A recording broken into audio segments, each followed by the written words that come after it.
Assalamualaikum dan selamat pagi di MHI 2 Jejak Keidaman menghidupkan pagi anda. Salam Jumaat semuanya, 26 November. Tinggal hanya sebulan lagi untuk kita menghayati 2021. Jadi apa khabar semua? Diharap Jumaat anda ceria sentiasa dan diharap kami akan membawakan keceriaan ini untuk anda para penonton. Ya, tujuannya adalah untuk menghidupkan pagi anda semua bersama dengan kami. Tak apa ke kita cakap 2 Jejak Keidaman ni? Boleh kot. Memang diidam-idamkan. Nampak tu? Nas dan juga saya Hanif Miswan bersama dengan anda untuk siaran pada pagi ini. Terima kasihlah sebab masih lagi terus bersama dengan kami di TV3 dan kepada anda yang mungkin menonton kami di website Facebook, di Facebook Live bersama dengan kita juga. Terima kasih banyak-banyak. Teruskan komennya murni-murni sahaja untuk kita kongsikan bersama-sama. InsyaAllah. Okay? Jumaat lah katakan ya. Murni-murni saja yang kami adu-adukan daripada anda semua. Dan pengisian kita amat menarik pada pagi ini untuk memberikan anda inspirasi pada Jumaat ini. Kita mulakan dengan suatu yang istimewa dari meja medsos. Wow, terperanjat juga bila kita nampak harga ujian RTK semakin menurun. Sekarang harganya RM4.90. Okey, dia bermula dengan berapa, Nas? Saya beli dulu harganya dalam RM34-38 lah. Dapat diskaun 34 sebab beli banyak-banyak. Betul. So kita beli beratus-ratus dan sekarang alhamdulillah untuk rakyat Malaysia. Ini bermaksud keutamaan itu telah pun diberikanlah untuk semua. Ada kawalan kendiri, ada ujian kendiri dan lebih penting untuk kita tahu dengan kadar sendiri tentang tahap kesihatan masing-masing. RM4.90 saja sekarang. Tepat jadi sekali. tanpa sebarang alasan untuk kita lakukan ujian tersebut sekiranya kita pergi kerja, nak pulang ke rumah, balik dari outstation kan, RM4.90 boleh dapat dekat tempat-tempat yang mudah untuk kita dapatkan. Seterusnya Tepat sekali. kita akan berkongsikan berkaitan dengan hobi dan juga bapa dan juga anak. Ini berkaitan dengan air lah.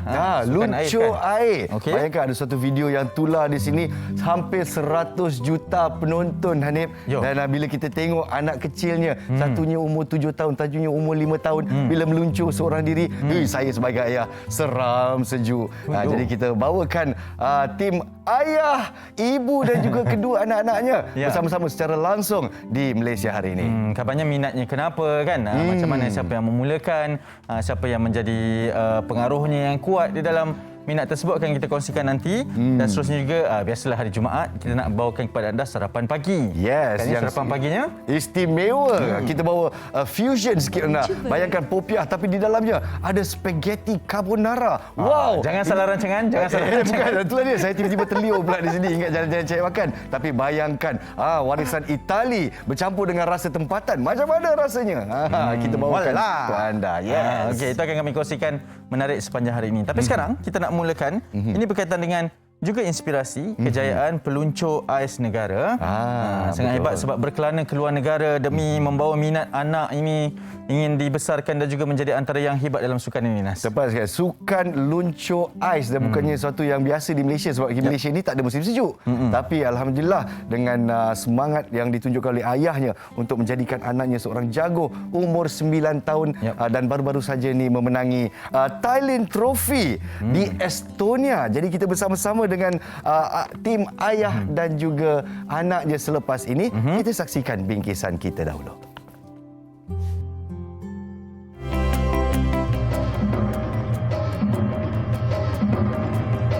Usia bukan penentu kejayaan. Walaupun berusia 9 tahun, namun tidak menghalang peluncur cilik berasal dari negeri Selangor ini untuk muncul sebagai juara yang menewaskan 7 peserta lain dalam acara luncur bebas kategori Cups B wanita bawah 10 tahun. Sri Abirami, peluncur ais muda negara, mempamerkan persembahan memukau dan berjaya merangkul trofi Tallinn 2021 yang diadakan di Estonia pada 21 November 2021 lalu. Dia berjaya meraih mata sebanyak 23.49 menewaskan 10 peserta akhir. I thank all Malaysians for blessing me and supporting me. Thank you. Pada bulan lepas, peluncur cilik negara ini turut berjaya menduduki tempat kedua dalam kategori sama pada Piala Narva 2021 juga di Estonia. Kejayaan terbaru ini menjadikan dia semakin bersemangat untuk menambah koleksi peribadinya yang cukup membanggakan. Untuk rekod, Sri telah memenangi lebih daripada 50 pingat emas dalam pelbagai peringkat pertandingan antarabangsa. Dia turut berjaya mengukir namanya di dalam Asia Book of Record sebagai pemenang pingat termuda dalam meluncur ais antarabangsa pada tahun 2019 dan Malaysia Book of Records sebagai peluncur termuda memenangi kejohanan luncur ais Skids Asia pada tahun 2017.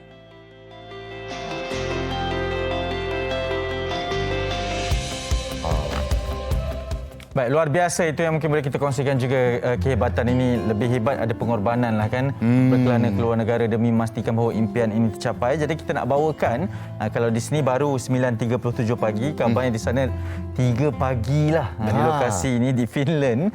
Jadi kita nak perkenalkan kepada anda atlet kita ini iaitu Sri Abirami Chandran, peluncur ais negara, dan juga bapanya B. Chandran Balakrishnan bersama dengan kita. Dan bersama sekali dari Malaysia hari ini kita ingin ucapkan tahniah kepada Encik B. Chandran dan juga tahniah kepada Sri Abirami. Congratulations girl. You have done our country so proud. Jadi di sini kita nak tanya pukul berapa kat sana sekarang?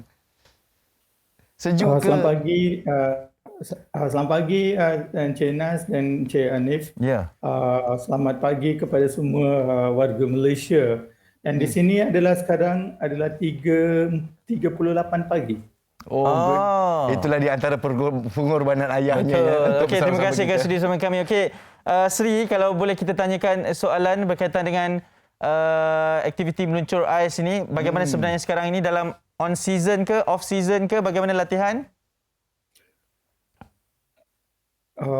Okey, saya on behalf of Sri, saya cuba jawab soalan tu. Okey. Sebenarnya sekarang kita ada di Helsinki, Finland, kita datang untuk terima jemputan daripada Duta Malaysia di Finland. So kita akan berlepas, selepas interview ni kita akan berlepas ke Riga, Latvia, sebab tempat itulah latihan sedang dilakukan selama hampir 2 tahun. So pagi ni kita terus, after the interview, kita berlepas ke airport. Begitu. Jadi sebenarnya pusat atau markas untuk berlatih adalah di Latvia, ya. Sebenarnya negara yang sangat kecil tapi sangat terkenal dengan sukan luncur ais. Jadi di sini saya nak nyatakan rekod Sri Abirami setakat ini sudah pun memenangi lebih daripada 50 pingat dan juga bukan saja pemegang 1 tapi 2 rekod, ya, dalam Asia Book of Records dan juga Malaysia Book of Records sebagai pemenang pingat termuda. Jadi kami ingin bertanya kepada adik Sri Abirami, siapakah inspirasi adik Sri? Who is your inspiration, girl, to achieve so many things?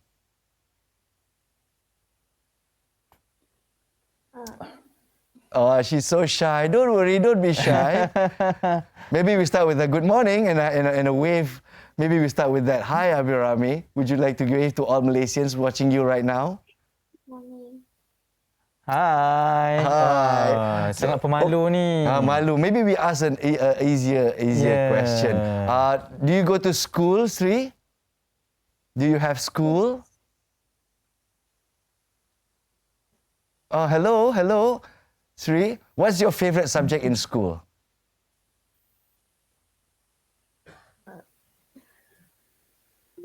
Oh, I think she's very shy. Tak apa. Okey, tak apa, Mr. Chandran. Mungkin kalau nak dikongsikan berkaitan dengan antara pengorbanan dan juga rutin latihan yang Sri lakukan lah. Mungkin 9 tahun kan, berbezalah dengan mereka yang berusia 9 tahun yang sebaya dengannya. Jadi macam mana tu, Mr. Chandran? Untuk makluman semua, Sri belajar di Maple Leaf Kingsley International School di USJ Subang. Cabaran kita selama 2 tahun ni adalah dia kena bangun awal pagi pukul 2. Okey. Sebab waktu Malaysia berbeza kan. So, dia mula pukul 8 pagi di Malaysia, so kita ada 2 pagi di waktu di Latvia. So dia mengikuti semua ni melalui online studies. So selama 2 tahun kita menghadapi pandemik COVID, dia teruskan sebab sekolah ni memberi kerjasama yang terbaik demi untuk negara. Mereka having bukan saja online classes, dia pun ada online tuition untuk dia, untuk to make sure that she really dia belajar, akademik pun terbaik dan sukan pun terbaik. So saya pun ambil peluang ini mengucapkan semua tenaga belajar, ajar pengajar di Maple Kingsley International School yang membantu beliau setakat ini. Wow, setakat ini saya tak sangka begitu mencabar ya. Kalau pergi sekolah pukul 2 pagi dan habis pun pagi juga. Dan bila beliau berehat dan bila beliau berlatih, macam mana schedule dia? Encik Okey, sebenarnya dia tamat dalam waktu Malaysia ni dalam pukul 8.30 9 pagi di waktu Latvia.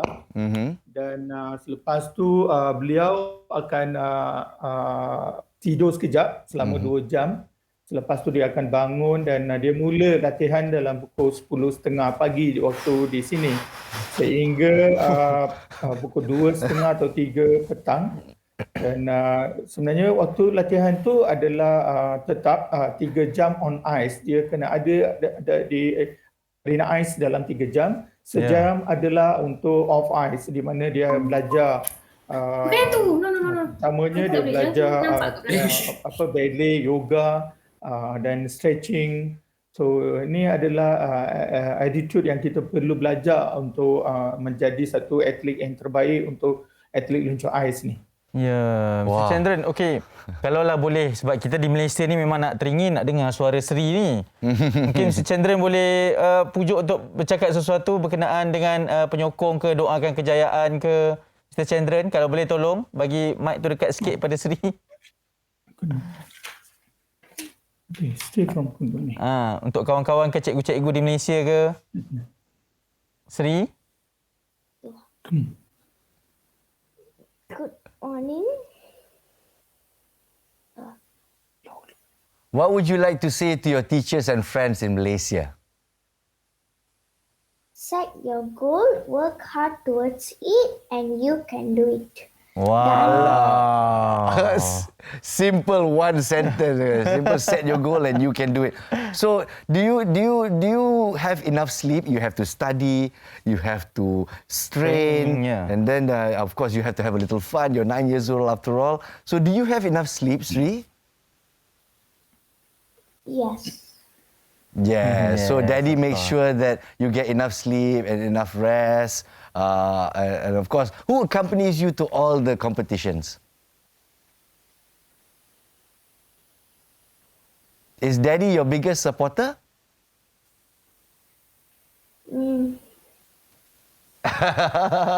Is that a no? Aduh, Encik Balakrishnan jangan merajuk. Jangan merajuk. Sebenarnya anak saya dengan my wife is staying here dekat Latvia. Saya baru datang ke Latvia ni pada 21 hari bulan Oktober. Selama 20 about 21 months ada orang ditinggal di sini walaupun pandemik COVID memang kita tak boleh datang di sini. Tapi the mother guided all the way dan saya datang sini untuk coordinate dia punya tournament sahaja. I see. So Encik Balakrishnan pergi balik dari Malaysia ke Latvia ya? Ya, pada Oktober 21 hari bulan lalu. Ya. Okey, baik. Terima kasih banyak-banyak kan sudi sumbangan kami. Kami doakan semoga terus mengharumkan nama Malaysia di Persadaran Antarabangsa buat Sri dan juga keluarganya. The target is winter. Terima kasih kepada MHI TV3 yang memberi liputan ni. Saya ucapkan terima kasih kepada seluruh rakyat Malaysia yang sentiasa memberi sokongan. Dan saya cuba nak minta satu je daripada kerajaan Malaysia, kalau boleh mempertengahkan atlet-atlet muda ni. Kita perlu create from development tu dari awal umur 3 atau 4 tahun. Sebab kalau kita nampak di seluruh Europe ni ada akademi-akademi yang memberi perhatian kepada atlet-atlet muda daripada umur 3-4 tahun untuk mereka mencapai matlamat untuk Golden Path to Winter Olympic. So Winter Olympic ni kalau kita nak berjaya, kita perlu ada satu peringkat awal untuk membina atlet-atlet muda demi mengkibarkan jalur gemilang di peringkat antarabangsa. Baik, terima kasih. Terima kasih di atas saranan Encik Balakrishnan dan kita seluruh rakyat Malaysia mendoakan kejayaan Sri Abirami. Winter Olympics 2026, that's the target. Okay girl, we are all behind you, all the way. Woohoo!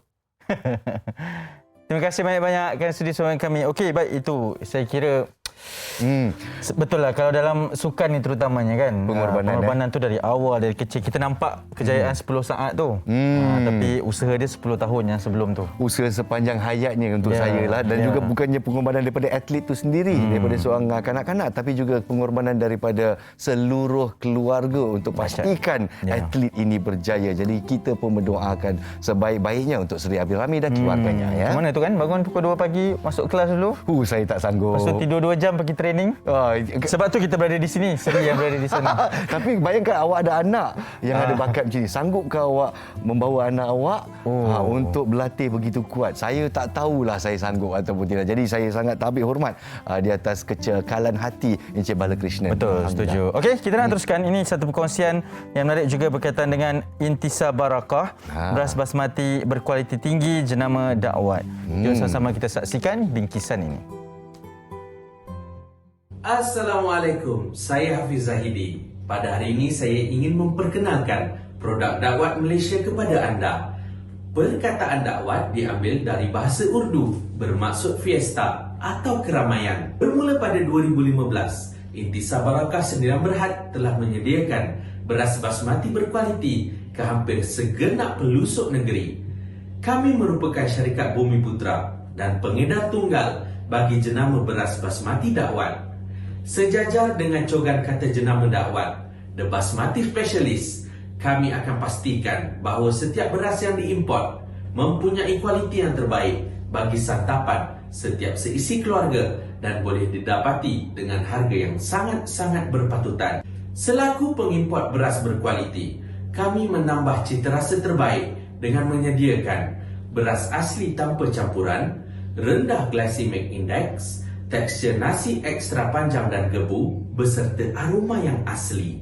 Di antara produk Dakwat Malaysia adalah Dakwat Chef Secret Classic Basmati 2, 5 dan 20 kg, Dakwat Rozana Gold Basmati 5 kg, Dakwat Biryani Extra Long Grain Basmati 2 kg, Dakwat Hadil Parboil Extra Long Grain Basmati 5 kg, Dakwat Al Barakah Sona Masuri 5 kg, dan Dakwat Elina Long Grain Rice 5 kg.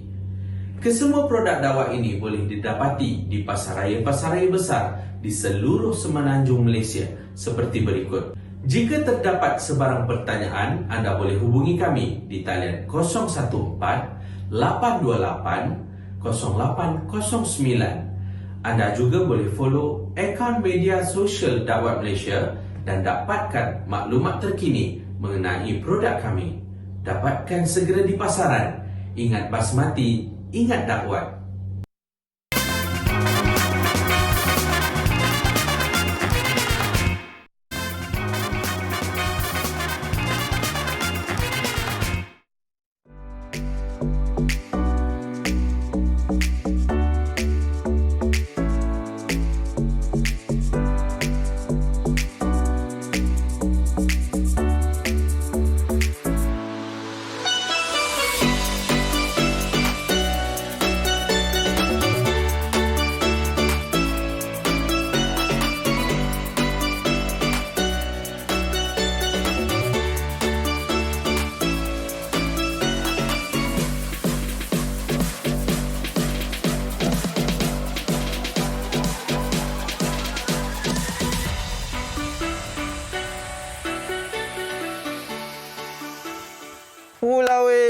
Dahsyat. Kalau saya lah yang ada kat situ, saya seram.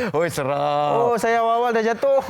Dan saya pula sebagai ayah bila kalau tengok anak kecil macam tu, ya Allah, mana bapak dia, mana mak dia. Tapi itulah dia kasih sayang seorang ayah untuk mendidik anaknya dan membawa minat luncur air. Video tersebut telah ditonton hampir 100 juta kali. Boleh views tu ramai lah. Seluruh dunia dah kenali anak kecil kita di sini. Lepas ni memang saya akan search dan saya akan like. Light dan light rancak. lagi. Okey, kita nak teruskan, nak perkenalkan bersama dengan tetamunya juga. Ini sebagai inspirasi lah, aktiviti keluarga yang boleh diberikan juga.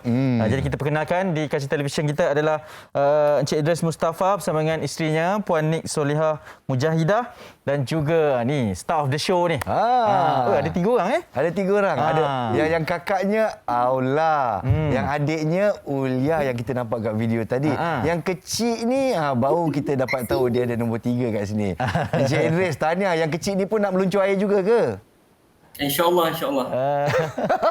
Dahsyat, 100,000 tontonan. Dahsyat, 1 juta pula, 100,000. 100,000. Nanti juta lah tu. 1 juta dahsyat lah tu. 100 juta? 1 juta. Memang 1 juta? Oh, 1 juta. Tahniah. Anda semua sudah famous, satu keluarga famous. Wow. Jadi difahamkan Encik Idris ni dah lama berkecimpung dengan sukan meluncur air ya. Jadi asalnya dari mana tu? Mana datangnya minat ni? Okey, by the way, ayah saya dulu seorang nelayan. Mungkin dari situlah minat darah orang yang suka air tu kot. Saya rasa dari situlah. Orang laut lah ya.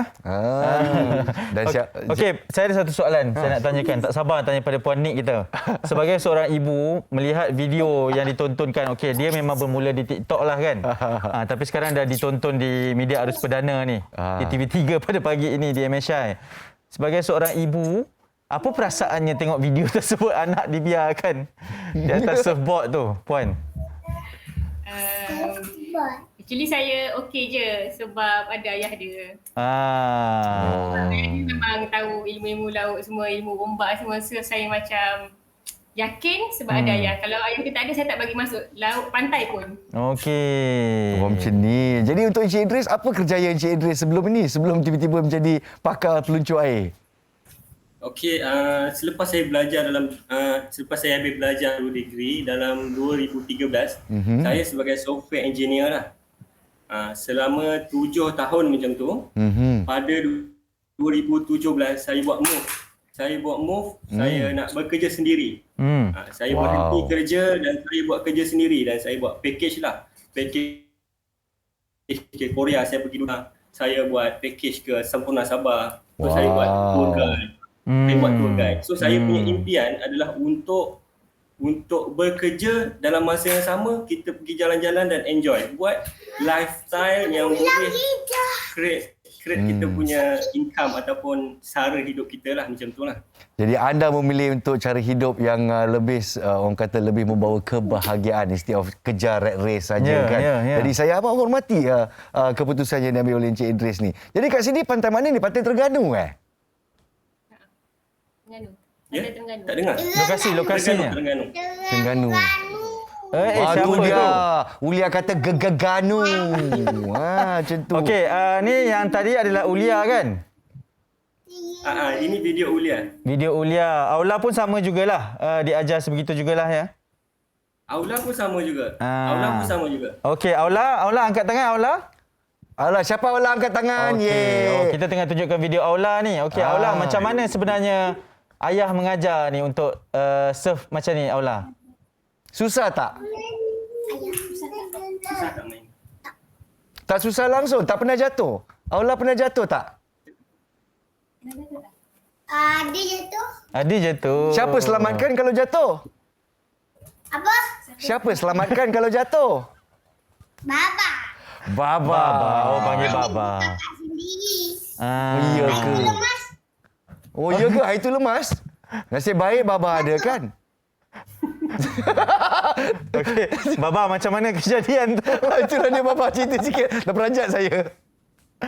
Tak, actually biasalah main ombak ni. Biasa main ombak. Bila ombak besar, bila kita luncurkan anak tu, so dia tak balance, so dia akan jadi jatuh. Bila jatuh tu, dia bukan lemas sebenarnya. Sebenarnya sistem keselamatan masa main surfing ni dah ada. Kita ada leash ikat dekat kaki anak saya ni.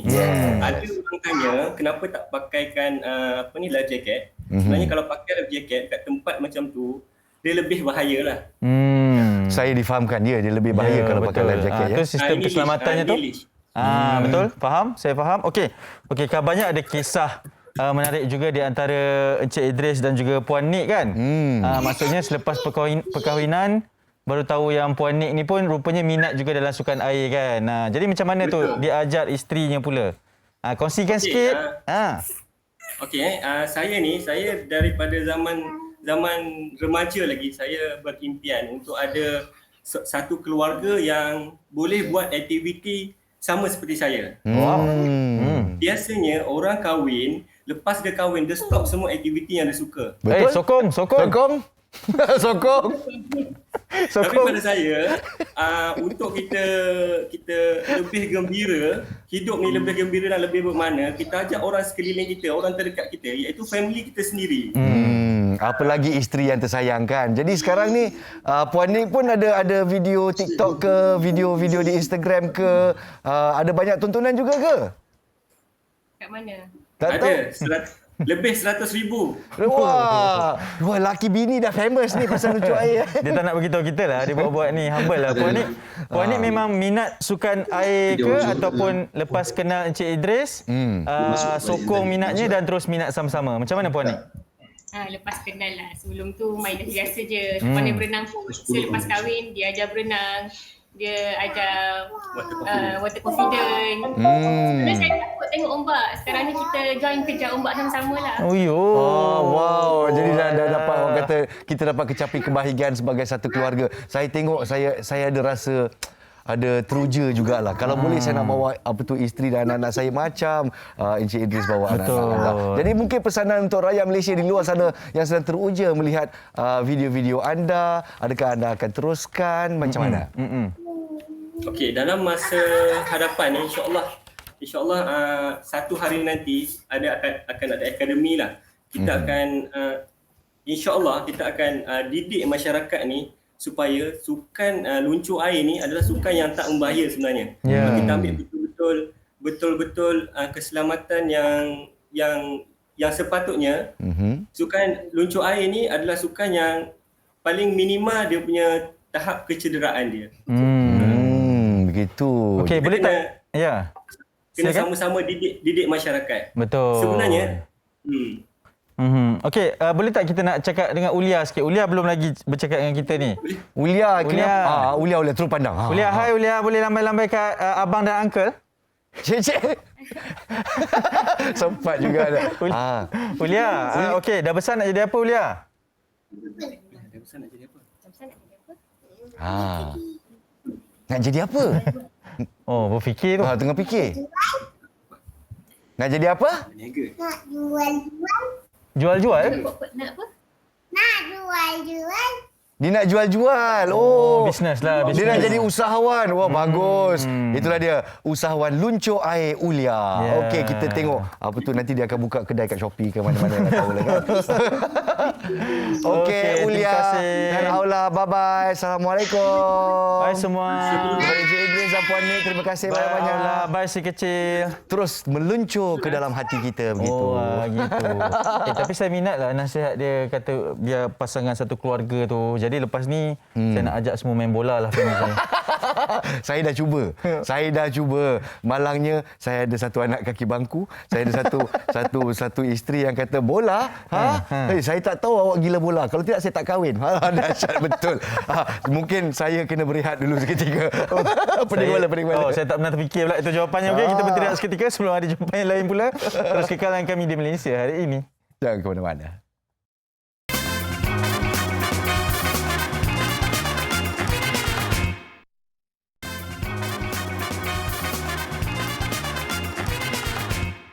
Baik, kembali bersama dengan saya Hanif Miswan di Malaysia hari ini, hari Jumaat, penghulu segala hari. Jadi kita nak teruskan perkongsian. Ini ada satu tajuk perkongsian sangat menarik, rahsia rezeki tidak disangka-sangka. Sebelum kita nak bersama dengan tetamu, jom kita saksikan bingkisan istimewa yang disediakan ini. Rugi kalau tak buat. Sesungguhnya bersedekah pada hari Jumaat lebih afdal daripada hari-hari yang lain. Ketahuilah, ketika ini Ma'had Tahfiz Sains Fatimah Az-Zahra memerlukan bantuan anda. Gandakan rezeki dan pahala dengan berinfak untuk MTS PAS sekarang. Baik, jadi saya percaya kepada mereka yang setia menonton kami di Malaysia hari ini. Sekarang ni kita nak perkenalkan seorang tetamu yang sudi bersama dengan kita pada pagi ini, iaitu yang bahagia Ustaz Nazri Abbas, penasihat Ma'had Tahfiz Sains Fatimah Az-Zahra sudi bersama kita di panggilan video. Assalamualaikum, selamat pagi Ustaz. Waalaikumsalam warahmatullahi wabarakatuh. Ya, Ustaz sihat ya? Alhamdulillah, baik, sihat. Okey Ustaz, menarik tajuk pada pagi ini iaitu rahsia rezeki tidak disangka-sangka. Mungkin sebagai mukadimahnya Ustaz boleh memberikan sedikit pencerahannya Ustaz, silakan.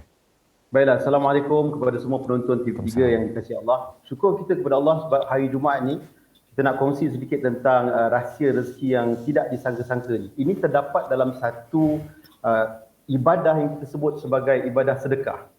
Orang yang dah meninggal dunia, bila dia diberi peluang atau ditanya dia nak buat apa kalau dia boleh hidup balik, tentu yang akan dipilihnya adalah sedekah. Kenapa sedekah?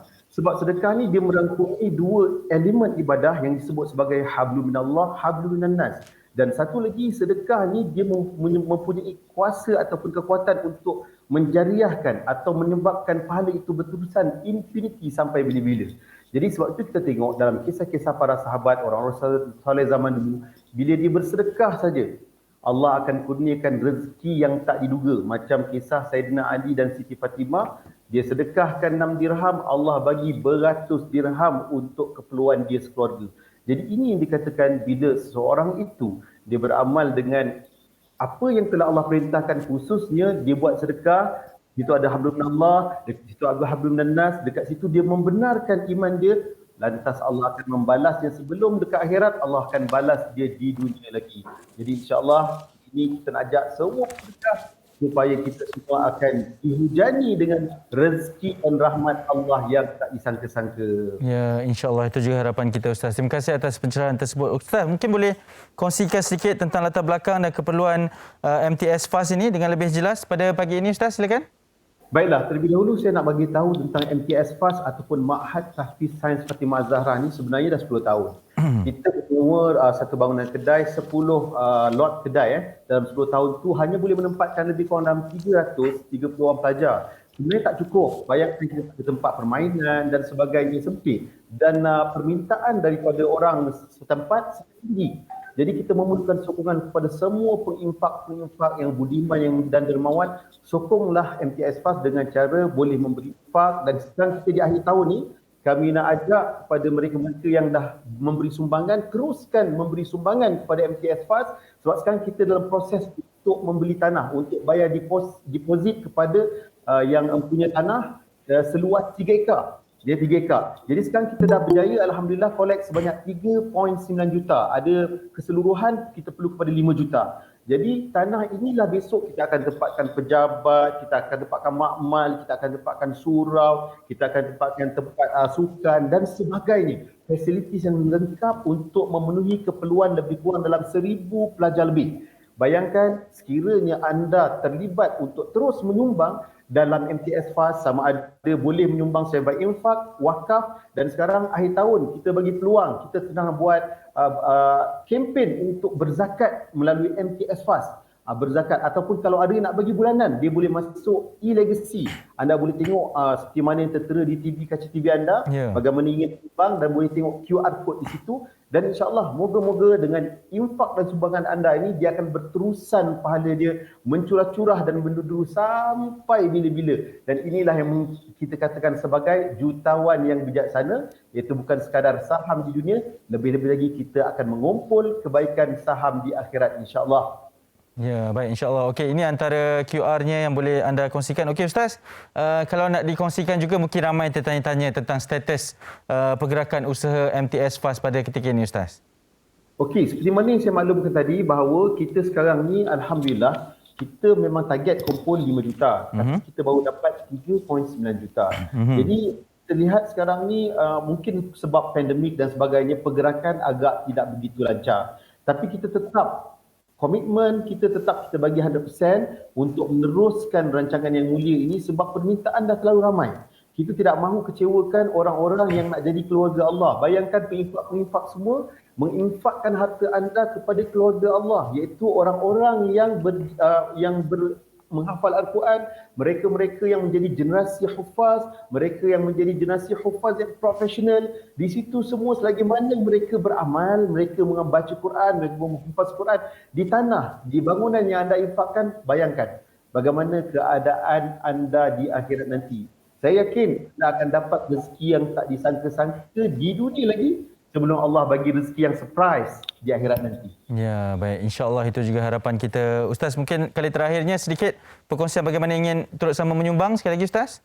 Sekali lagi saya ingin menyeru kepada semua penginfak yang budiman yang telah pun membuat sumbangan, teruskan sumbangan anda. Yang belum lagi, ambillah peluang sebab MTS Fast insya-Allah kita siap dengan juru audit dan kita berdaftar dengan Lembaga Zakat Selangor. Bahkan kita juga ada pelantikan daripada Wakaf Selangor untuk anda yakini bahawa segala saluran sumbangan infak anda tidak akan kecil, bahkan akan diuruskan dengan cara yang terbaik untuk merealisasikan impian anda menjadi penyumbang saham terbesar di dunia dan di akhirat insya-Allah. Ya, baik, insya-Allah. Ustaz, terima kasih banyak-banyak, diharapkan agar segala urusan ini dipermudahkan bersempena dengan berkat Jumaat pagi ini. Ya, terima kasih banyak Ustaz. Assalamualaikum. Waalaikumsalam warahmatullahi wabarakatuh. Ya, baik, itu dia Al-Fadhil Ustaz Nazri Abbas, penasihat Mahat Tahfiz Sains Fatimah Az-Zahra Sudi bersama kita berkongsi berkaitan dengan rahsia rezeki tidak disangka-sangka. Okey, kita nak kongsikan satu lagi rahsia rezeki juga untuk kita kongsikan berkaitan dengan penyediaan sarapan ini. Gaya hidup sihat, olahan cita rasa moden dengan selera tempatan dijadikan sarapan pagi yang sesuai untuk seisi keluarga. Jom kita saksikan.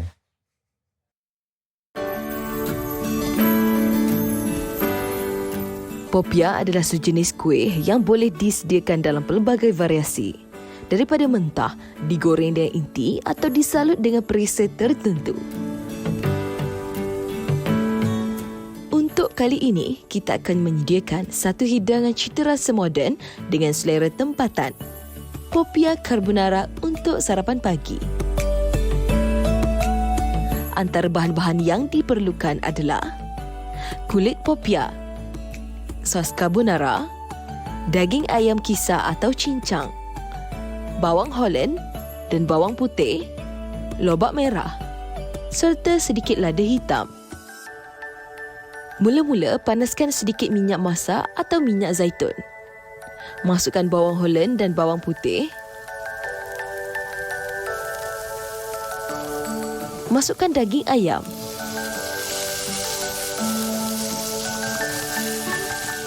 Kemudian lobak merah. Tahukah anda, lobak merah mempunyai vitamin lengkap seperti vitamin A, B, C dan K serta kandungan potasium, kalsium dan alfa-krotin. Lobak merah juga baik untuk penjagaan mata, kecantikan kulit dan dapat membantu mencegah risiko kanser. Sayuran ini sering menjadi pilihan individu yang menginginkan gaya hidup yang lebih sihat. Selepas daging ayam dan lobak merah sudah masak, masukkan pula sos carbonara. Tambahkan lada hitam dan biarkan sehingga mendidih.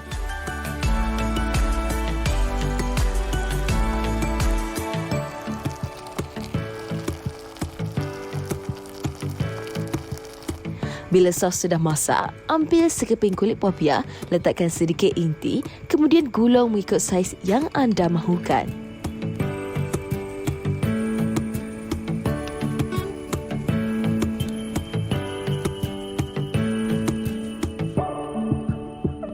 Sebiji popia yang digoreng mengandungi anggaran sebanyak 130 kalori. Bagi yang ingin mengurangkan kadar kalori untuk sarapan pagi, goreng popia ini dengan hanya menggunakan air fryer.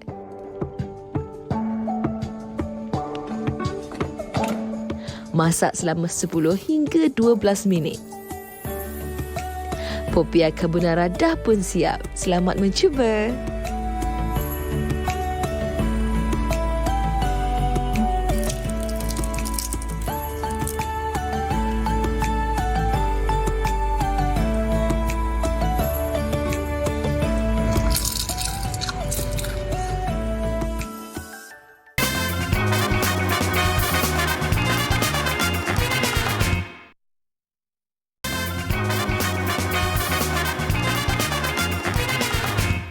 Terima kasih kerana masih bersama kita di Malaysia hari ini. Nazrin Rahman menemani anda buat segmen ini. Dan kita bercerita tentang rakyat Malaysia yang terkesan akibat wabak COVID-19 dan mereka yang memerlukan bantuan. Bukan saja dari golongan B40 saja, tapi M40 juga agak terkesan ya. Dan di sini yang menjadi seperti sebuah panggilan semboyan buat pertubuhan sukarelawan Ad-Diniyah untuk menghulukan bantuan. Jadi topik kita pada pagi ini, kita ingin berdiskusi topiknya mereka kebuluran Andalah Hadapan. Jadi kita bersama-sama dengan Al-Fadil Ustaz Ilyas Ismail, iaitu Wakil Pertubuhan Sukarelawan Ad-Diniyah. Assalamualaikum, salam Jumaat Ustaz. Ya, Waalaikumsalam warahmatullahi wabarakatuh. Nas, apa khabar? Khabar baik Ustaz. Ustaz pun kelihatan ceria, cahaya nur terpancar dari wajah anda. Alhamdulillah. Jadi Ustaz, saya lihat topik yang agak berat ni, mereka kebuluran Andalah Harapan. Apakah maksud atau tujuan tajuk kita sebenarnya Ustaz? Silakan. Ya, baik, terima kasih sekali lagi. Assalamualaikum warahmatullahi wabarakatuh. Buat Nas dan juga seluruh penonton-penonton Malaysia hari ini, moga semuanya dalam keadaan baik-baik saja, kesihatan yang baik dan juga beroleh berkat di hari Jumaat ni ya. Amin ya rabbal alamin. Amin. Kita seringkali kalau ada hidangan ataupun apa saja juadah atas meja, kita mungkin akan mengatakan bahawa yang ni sedap, yang tu tak sedap. Banyak komplain lah kata orang ya. Tapi sedarkah anda ya, di luar sana ramai lagi orang yang kalaupun makanan yang kita rasa kita tak selera nak makan tu, kalau diberikan pada mereka, mereka sangat mensyukurinya. Dan seperti apa yang Nas sebutkan tadi, memang betul lah. Sejak daripada penularan wabak COVID-19 atau negara kita berada dalam tempoh PKP ni, ramai sangat yang terkesan. Maka sebab itulah kita nak mengambil peluang kesempatan, satunya hari Jumaat, keduanya waktu duha ni pula, kita nak mengajak penonton-penonton semua untuk satu kempen atau disebut sebagai kempen tabung islah yang dibawakan oleh Pertubuhan Sukarelawan Ad-Diniyah. Itu dia, Nas. Alhamdulillah. Jadi sejurus kita sebelum kita ke kempennya, apakah yang disarankan dalam agama bagi bantuan makanan seperti ini Ustaz? Saya pun kalau kita lihat Nabi Muhammad SAW, antara yang baginda Nabi ajarkan adalah ayuhan nas afshus salam wa tut'imu ta'am wasilul arham wasallu bilail wan nasuniam. Antara saranan Nabi supaya hidup kita bahagia dapat syurga, pertama sekali adalah suka sebarkan salam. Kedua, memberi orang makan. Ketiga, menghubungkan silaturahim. Keempat, bangun solat di malam hari waktu orang lain semua tidur. Dan salah satu daripada saranan Nabi untuk jalan mudah ke syurga, iaitu dengan memberi orang lain makan. Dan sebab itu kalau boleh saya kongsikan Nas ya, Alhamdulillah setakat ini kira-kira kurang lebih kita telah pun menyantuni lebih daripada 15,000 keluarga yang telah pun mendapat bantuan daripada kempen tabung islah ini. Namun begitu, ekoran daripada pandemik yang kata orang tidak nampak penghujungnya lagi kan, kejap naik, kejap turun, trendnya tak menentu, maka disebabkan itu jumlah mereka yang terkesan, mereka yang begitu susah hidupnya, makin lama makin bertambah. Makin meningkat Ustaz. Itu saya setuju. Jadi di sini berat lagi bahu memikul bila kita cerita tentang Pertubuhan Sukarelawan Ad-Diniyah ini untuk memikul tanggungjawab kempen tabung islah. Jadi boleh kongsikan sedikit latar belakang Pertubuhan Sukarelawan ini. Silakan Ustaz. Sejak daripada tahun 1985 lagi, kempen tabung islah ni telah menjalankan daripada tahun 1985 pertubuhan ini ditubuhkan, dan daripada PKP pertama dulu lagi, tabung islah ini telah pun dilancarkan dengan kita dapat memulakan dengan 100 kotak bekalan makanan kepada fakir miskin. Tapi Nas, bermula dengan 100 kotak itulah bertambah dan bertambah seperti yang anda dapat tonton pada paparan skrin pada waktu ini. Kita dapat menyantuni daripada 100 kotak bekalan makanan kepada 1,000 kotak bekalan makanan, kerana ramai sangat yang terkesan, hilang sumber pendapatan. Dan sasaran kita selepas ini Nas, insya-Allah penonton-penonton MHI yang berhati baik, berhati mulia, sangat mengharapkan keredaan dan pahala berpanjangan, kita mensasarkan untuk memperoleh sumbangan sekitar RM3 juta. Iaitu kita nak cuba sasarkan 20,000 keluarga seluruh Malaysia, yang mana dengan anggaran kurang lebih satu keluarga akan dapat RM120 untuk bekalan selama 2 minggu insya-Allah. Jadi para penonton jangan buang masa, jangan lengah, kerana pada paparan skrin kita juga ada tertera nombor telefon, nombor akaun bagi anda yang nak menyumbang, anda yang nak kata orang tambah saham akhirat. Ayuh bersama dengan kami bagi kempen tabung islah ini, kerana bersedekah pada hari Jumaat umpama seorang yang bersedekah pada bulan Ramadan berbanding bulan-bulan yang lain. Maknanya satunya waktu duha, sekarang waktu berkat, keduanya hari Jumaat. Lepas tu pula yang kita nak santuni ni mereka yang sangat susah, sangat kata orang kalau tengok rumahnya pun amat menyayat hatilah, sangat sedih. Kita dapat rentah negeri, rentah daerah pun seronok dah. Bagi mereka dapat makanan tu, ya Allah, dia punya bersyukur, menitih air mata. Kita yang menyumbang ni pun kita rasa ya Allah. Jadi itulah yang kita nak mengajak para penonton. Ayuh, mari sama-sama kita santuni mereka, sayangi mereka dengan menyumbang ke kempen tabung islah ini. Terima kasih. Sungguh murni niat Ustaz Ilyas Ismail dan juga mereka dari Pertubuhan Sukarelawan Ad-Diniyah. Jadi sasarannya sekali lagi saya ungkapkan 20,000 keluarga, dan insya-Allah setiap keluarga saranan RM120 bantuannya untuk bekalan selama 2 minggu. Jadi saya menyantuni penonton-penonton di luar sana, inilah dia masa yang paling sesuai untuk bersedekah sebab rasa hati di dada. Terima kasih sekali lagi kepada Al-Fadhil Ustaz Ilyas Ismail. Semoga barakah terus menghujani Pertubuhan Sukarelawan Ad-Diniyah. Terima kasih diucapkan. Ya, sama. Alhamdulillah. Alhamdulillah. Dan itulah dia salam Jumaat daripada kita Malaysia hari ini. Dan sekarang kita bersama-sama dengan Encik Hanif Miswan kita yang sedang duduk lenggang kaki saja di sini sambil kita cerita tentang bersedekah di hari Jumaat ini. Wah, enjoy apa yang berlenggang di fikiran anda setakat ini. Okey, kita nak bawakan kepada anda ini satu perkara. Okey, saya cakap ni awak buat action dia. Oh, buat action. Okey, saya. Okey. Oh, nanti. Selepas Squid Game, pelakon popular Korea Wi Ha Jun kembali beraksi dalam Shark The Beginning yang merupakan sebuah filem adaptasi webtoon pertempuran popular dari Korea. Filem ini mengikuti kisah seorang remaja yang dibuli dan terkurung di pusat tahanan Juvana, bertemu dengan jago seni dan mempelajari ilmu mempertahankan diri. Itulah dia. Saksikan Shark The Beginning eksklusif ditonton sinema sekarang. Langgan di www.cinema.tonton.com.my atau muat turun aplikasi tonton di telefon pintar anda sekarang. Sudah turun di dalam telefon bimbit anda? Saya pelanggan setia. Pelanggan setia, terutama anda yang sukakan perisian Korea ya. Masa handsome lah jantan-jantan di sana. Tak begitu asing dengan kita juga jantan-jantan di studio memang yang Malaysia punya lah. Jangan Malaysia punya lah kan. Hitam sawo matang, sepet-sepet pun ada di sini. Tapi itulah dia. Sekian saja daripada kami Malaysia hari ini. Saya sepet. Ada juga di sini sepet-sepet. Saya dan Sedia Rahman bersama dengan Hanif Miswan mengucapkan selamat pagi. Apa yang diwar-warkan untuk hari Isnin kita? Hari Isnin nanti adalah sepedas cili dan kenaikan harganya. Memang pedas. Memang pedas semuanya. Jadi kita saksikan di MHI pada Isnin depan. Assalamualaikum. Jumpa lagi, senyum selalu. Jadi dengankan bila ku lepaskan kata berubah kenyata. Segala impianmu, segala harapanmu, bebaskan mindamu, susah senang kita rasa. Pada yang tak percaya, just watch me glow. Watch me. Watch me. Berjalan ke depan aku maju tanpa tipu buat ratu. Aku teraju ke pelaku, aku tanpa senyap tidur. Kau tahu tapi apa yang kau mahu, hanya ingin jadi apa yang ku bikin. Ku lebih dari apa yang kau nampak tu papari. Percilah